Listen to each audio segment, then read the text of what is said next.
আগন্তুক আমাৰ স্বাধীনতা দিৱস উপলক্ষে আমি সামগ্ৰিকভাৱে গোটেই জিলাখনতে যি নিৰাপত্তা দিশ আছে আমি চোৱা চিতা কৰিছোঁ আৰু নিৰাপত্তা আমি কটকটীয়া কৰি তুলিছোঁ যাতে এই সময়ছোৱাত কোনো ধৰণৰ যাতে দুষ্কৃতিকাৰী লোকে সোমাই আহি কুটাঘাতমূলক কাৰ্য সম্পাদন কৰিব নোৱাৰে তাৰ কাৰণে আমি এই অভিযান অব্যাহত ৰাখিছোঁ আৰু ২৪ ঘণ্টাই আমাৰ এই তালাচী অভিযান চলি আছে। আপুনি দেখিব যে জিলাখনৰ যিবিলাক আমাৰ ওলোৱা আৰু সোমোৱা জিলাখনৰ যিটো ৰাস্তা আছে সেই ৰাস্তাবিলাকত সেই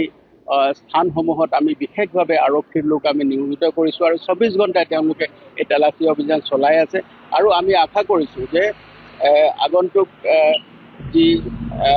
স্বাধীনতা দিৱস আছে এই স্বাধীনতা দিৱস সুন্দৰভাৱে সমাপন হ'ব আৰু সম্পূৰ্ণ নিৰাপত্তাৰে সমাপন হ'ব। সেই সময়ছোৱাত যাতে কোনো এনেকুৱা বা বহিৰাজ্যৰ পৰা অহা কোনো যিবিলাক বাহনসমূহ আহিছে সেইবিলাকো আমি তন্নতন্নকৈ আমি তালাচী চলাইছোঁ আৰু এই সময়ছোৱা যাতে সম্পূৰ্ণ শান্তিপূৰ্ণভাৱে যাতে স্বাধীনতা দিৱস সমাপন হয় তাৰ কাৰণে আমি আমাৰ যি আৰক্ষীৰ যি চেষ্টা আছে যি আমাৰ যি কৰ্তব্য আছে সেই কৰ্তব্য আমি অব্যাহত ৰাখিছোঁ। ছাৰ দেখিবলৈ পোৱা গৈছে আপুনি মাছ নিশা আহি যোগীঘোপাত উপস্থিত এনেকৈ তন্নতন্নকৈ তালাচী চলাইছে কোনোজনে দুৰ্ঘটনামূলক সংঘটিত হ'ব নোৱাৰে কি কৰিব?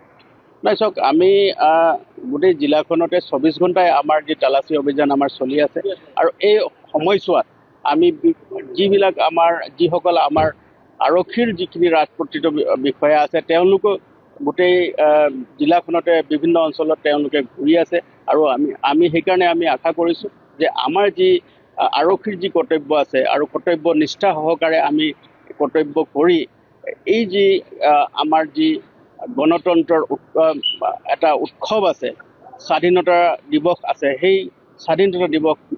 লোকসকলে শান্তিপূৰ্ণভাৱে সমাপন কৰিবৰ কাৰণে ৰাইজে